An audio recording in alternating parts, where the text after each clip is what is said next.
தங்கம் வைரம் வெள்ளி தள்ளுபடி திருவிழா. தங்க நகைகள் சேதாரம் 1% குறைவு. வைர நகைகள் கேரட்டுக்கு 5000 குறைவு. தமிழக சட்டப்பேரவையில் பட்ஜெட் மீதான 2வது நாள் விவாதம் நடைபெற உள்ளது. இது பற்றிய விவரங்களை செய்தியாளர் ரமேஷிடம் கேட்கலாம். ரமேஷ், இன்றைய அலுவல் தொடர்பான முழு விவரங்களை பதிவு பண்ணுங்க ரமேஷ்.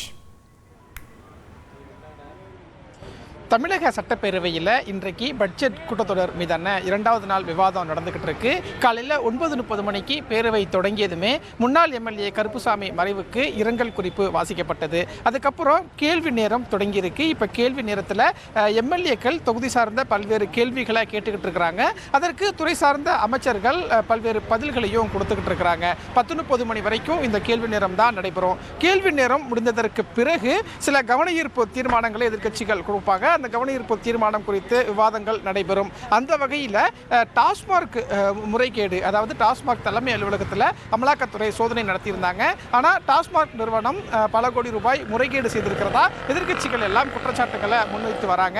எனவே இந்த டாஸ்மாக் முறைகேடு விவகாரம் தொடர்பாக விவாதிக்கணும் அப்படின்னு எதிர்க்கட்சிகள் ஏற்கனவே ஒரு கவனஈர்ப்பு தீர்மானம் எல்லாம் கொடுத்திருக்கிறாங்க. அந்த தீர்மானம் இன்றைக்கு விவாதத்துக்கு எடுத்துக்கொள்ளப்படுமா அப்படிங்கிற ஒரு கேள்வியும் சட்டப்பேரவையில் எழுந்திருக்கு. அப்படி எடுத்துக்கொள்ளும் பட்சத்தில் அதற்கான ஒரு விவாதம் என்பதும் சட்டப்பேரவையில் இருக்கும். அதே மாதிரி மானிய கோரிக்கை மீதான விவாதமும் தொடங்கும். அதற்கு அதிமுக, திமுக உள்ளிட்ட பல்வேறு கட்சி எம்எல்ஏக்கள் விவாதத்தில் பங்கேற்று பேசுவாங்க. முதலமைச்சர் மு.க. ஸ்டாலினும் இதுபோன்று பேரவை கூட்டத்தொடர் நடைபெறும் போதெல்லாம் அவ்வப்போது 110 விதியின் கீழே ஒரு புதிய அறிவிப்புகளை வெளியிடுவார். அந்த வகையில் இன்றைக்கு முதலமைச்சர் ஏதேனும் புதிய அறிவிப்பை வெளியிடுவாரா என்கிற ஒரு எதிர்பார்ப்பும் பேரவையில் எழுந்திருக்கு. இதுதான் பேரவைக்கு உள்ள இன்றைய அலுவல் திட்டங்களாக இருக்கிறது. பேரவைக்கு வெளியே பார்த்தோம் அப்படின்னா பேரவையை சுற்றியே பலத்த போலீஸ் பாதுகாப்பு போடப்பட்டிருக்கு. எதுக்காக இந்த போலீஸ் பாதுகாப்பு அப்படின்னா டாஸ்மாக் நிறுவனத்தில் பல கோடி ரூபாய் முறைகேடு நடந்திருக்கு அப்படின்னு நேற்றைய தினம் பாஜக சார்பில் ஒரு கண்டன ஆர்ப்பாட்டம் என்பது முன்னெடுக்கப்பட்டது. ஆனால் பாஜக தலைவர்கள் ஆங்காங்கே கைது செய்யப்பட்டாங்க. எனவே முன் அறிவிப்பு இல்லாமல் நாங்கள் போராட்டத்தை முன்னெடுப்போம் அப்படின்னு பாஜக மாநில தலைவர் அண்ணாமலை நேற்றைக்கு தெரிவித்திருந்தார். ஒருவேளை பாஜக நிர்வாகிகளோ அல்லது பாஜக தரப்பிலோ யாரேனும் போராட்டத்தை முன்னெடுத்துவிடக்கூடாது என்பதனால் ஒரு முன்னெச்சரிக்கை நடவடிக்கையாக தலைமைச் செயலகத்தை சுற்றியே பலத்த போலீஸ் பாதுகாப்பு போடப்பட்டிருக்கிறது.